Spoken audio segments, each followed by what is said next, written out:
Երիցս շնորհակալ եմ մեր լրատվամիջոցներին ամեն անգամ հումանիտար այս հարցին արձագանքելու համար։ Անհետ կորածների խնդիրը համահայկական ճակատ շարժման համար առաջնային խնդիր է, որովհետև հումանիտար խնդիր է։ Քանի այս երկրում չեն հաղթահարվել հումանիտար խնդիրները, մենք չենք կարող խոսել խաղաղությունից, մենք չենք կարող խոսել պետականությունից ու պետությունից։ Երեք մենք բոլորս հերթական ամոթը ապրեցինք, երբ մեր հայրենակիցը Վիգենի կինը, պետություն ու պետականություն ունեցող երկրի հայ կինը ոչ թե դիմում է այս շենքում նստածին, այլ դիմում է Մեհրիբան Ալիևային,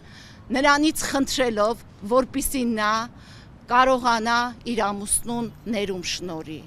Այսպես եղել է ցեղասպանության ժամանակ, երբ հայ մայրը, հայ կինը խնդրել է թուրք ասկարին, որպեսզի նա չսպանի իր զավակին։ Մենք հիմա այդ օրերն ենք ապրում։ Ինձ մոտ տպավորություն է, որ մենք պետություն ու պետականություն կորցրած ենք հիմա ապրում, որովհետև այս ծնողները, տեսեք, Արցախյան պատերազմում կան ծնողներ եւ պատերազմից հետո պայթյունից իրենց զավակներին կորցրած ընտանիքներ են։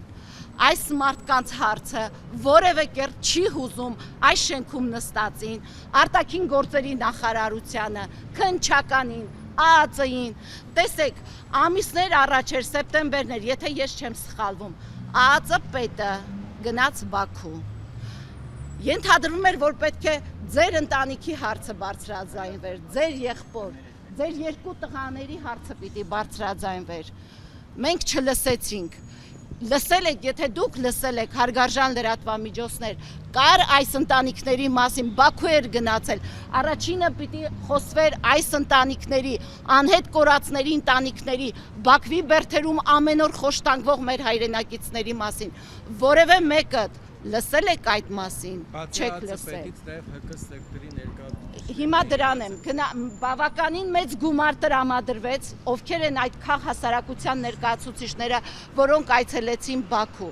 Բաքու այցելած քաղհասարակության ներկայացուցիչները քանի անգամ խնդրեցին այցելել, տեսնել այնտեղ պահվող մեր գերիներին։ Ինչու՞մն է իրենց Բաքուն դարձրել են ջրի ճանապարհ։ Ամեն ամիս լսում ենք Բաքու են գնում, զանգ են անում։ Որտեղ է արդյունքը։ Եթե այսօր գոնե 0.1% արդյունք գրանցված լիներ, այստեղ չէին լինի այս ծնողները, այստեղ չէինք լինի մենք, համահայկական ճակատի անդամները, դուք չէիք այստեղ, գոնե 0.1% արդյունք արձանագրված լիներ։ Օգոստոսի 8-ին, երբ որ խաղաղության պայմանագիր էր, դիվանագիտական այդ փաստաթուղթը ստորագրվեց, նախաստորագրվեց, բոլոր ԿՊԱ-ականները հրճվանքով ասում էին, որ WhatsApp-ի համարը ունի։ Մենք գիտենք, որ Թրամփը ժամանակին շատ ու շատ քաղհալատյալների, քաղբանտարկյալների, ռազմագերիների ազատել է Սուդանից մինչև որ երկիր։ Ինչու այդ WhatsApp-ի վրա չի գրում եւ ասում, եկեք սկսենք որոնողական աշխատանքներ, պարտադրեք, այսօր Թրամփը այդ լծակն ունի Ալիևի վրա, ինչու չի ասվում, եկեք որոնողական աշխատանքներ սկսենք, եկեք մեր գերիներին հետ բերենք Բաքվի բանտերից, ինչու չի ասվում այդ մասին։ Լռում են, որովհետև այս հարցը իրենց ձեռնտու չէ բարձրաձայնել։ Չկա խաղաղություն առանց հումանիտար, առանց այս ընտանիքների հարցը լուծելու։ Այդ խաղաղությունը միֆ է, ասել եմ ու կրկնում եմ ասել։ Եվ ամենակարևորի մասին եմ ուզում ասել, հետո Տիկին Ալավերդյան, շնորհակալ եմ ամեն անգամ մեր ակցիային արձագանքելու համար, խոսքը փոխանցեմ ձեզ։ Մեզ կմոտենա քիչ հետո նաև Տաթևիկը, անհետ կորածի հարազատ իրավաբան, կարևոր բան ունի փոխանցելու, շատ կարևոր, որի նախաբանը հիմա ես ուզում եմ ասել։ Դուք գիտեք, որ ես ասել եմ համահայկական ճակատ շարժման անունից, վերջին 2 տարիների ընթացքում հարյուրավոր նամակներ ենք ուղարկել միջազգային ամենատարբեր կառույցներին, մասնավորապես մարդու անհետ կորածների իրավունքների պաշտպանությամբ զբաղվող միջազգային կառույցի հայկական հարցերով Տիկին Կարմեն Օսորմոյին բազմաթիվ ծնողների անունից կփաստեք դուք նաև հարգելի ծնողներ նամակներ ենք ուղարկել, որպեսզի հրատապության կարգով կամ մենք այցելենք այնտեղ կամ ինքը Հայաստան գալու պարագայում անպայման հանդիպի այս ծնողների հետ, մեզ հետ։ Պարզվում է դեկտեմբերի սկզբներին Տիկին Օսորմոն եկել է Հայաստան։ Տիկին Օսորմոյի Հայաստան գալուց առաջ Միացյալ Նահանգների դեսպանատնից զանգ են կատարել Տիկին Ինային, ձեր տիկնոջը, եւ ասել են, որ Տիկին Օսորմոն անպայման ուզում է հանդիպել իր հետ, Տիկին Ինայի հետ մենք մի քանի անգամ ենք նամակ ուղարկել Կարմեն Օսորմոյին, անպայման ուզում է հանդիպել ձեզ հետ։ Եկել է այստեղ, հանդիպել է պետական երկու կառույցի հետ, բարեբախտության սկզբունքով հանդիպել է նաև մեր անհետ կորածի հարազատ իրավաբան Տաթևիկի հետ եւ Տիկին Ինայի հետ հանդիպումը ինչ-ինչ հանգամանքներում հոդս է ցնդել։ Չկա, այդ հանդիպումը չի եղել, որից հետո Օսորմոն իր պատվիրակության կազմով գնացել է Բաքու։ Դա միակ միջազգային կառույցն է, որը իրավունք ունի Բաքվի բանտերում տեսակցելու թե մեր անհետ կորածներին, որոնց ենթադրվում է, որոնց մի մասը գտնվում է Բաքվի բանտերում, եւ թե մեր գերիներին։ Եվ այս հարցը որևէ կերպ միջազգային կառույցներում պայթյունից անհետ կորածների ընտանիքների հարցը, միջազգային կառույցներում իշխանությունը այդպես չէր կարող բարձրաձայնել, ինչպես այստեղ, այս տիկնոջ մոտ, ով կարող էր Բաքվի բանտերում տեսակցել, իրենք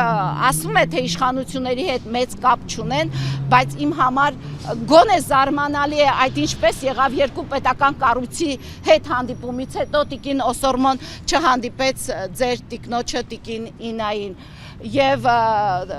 Տաթևիկը մի շարք փաստեր քիչ հետո կմոտենա, կներկայացնի, թե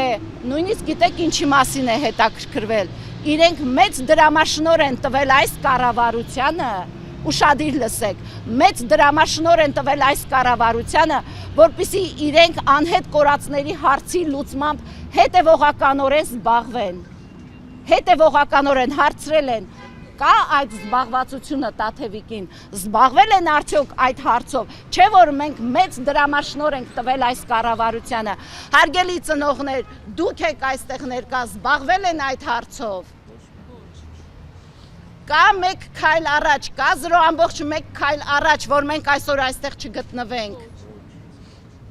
ես չեմ ասում, ողբերգություն ապրող ամեն օր իրենց բարոյապես ու հոգեպես խոշտանգվող այս ծնողներն են ասում։ Եվ մինչև Տիկին Ալավերդյանը կխոսի եւ կմոտենա մեզ անհետ կորածի ծնողը, այստեղ նաեւ մեր կուսակից ընկերներն են, ես ուզում եմ ասել, որ այստեղից մենք երթով շարժվելու ենք ՄԱԿ-ի գրասենյակ։ Եղել է մեկ դեպք, որ ՄԱԿ-ի գրասենյակի հանձնակատարը ընդունել է ինձ եւ երկու ծնողի, բայց խնդիրներ են այդ ժամանակ առաջ քաշվել, ասվել են, որ պետք է լուծվի։ Հիմա մենք շատ կարևոր նամակով ենք գնում ՄԱԿ-ի գրասենյակ, ոչ թե ասելու դուք պիտի սա անեք, դուք պիտի դա անեք, մենք պահանջելու ենք Հայաստանում գործող այդ կառույցից, թե մի քանի կետից կազմված մեր նամակի մի քանի կետերը ինչու ՄԱԿ-ի գրասենյակը չի իրականացրել եւ պահանջելու ենք ընդհանրապես բոլորից պահանջելու ենք քաղաքական շահը վերդասել հումանիտար շահից, այլապես բոլոր այդ կառույցները, ինչպես եւ այս շենքը, ֆարս են, իմիտացիա են, չկա ոչինչ։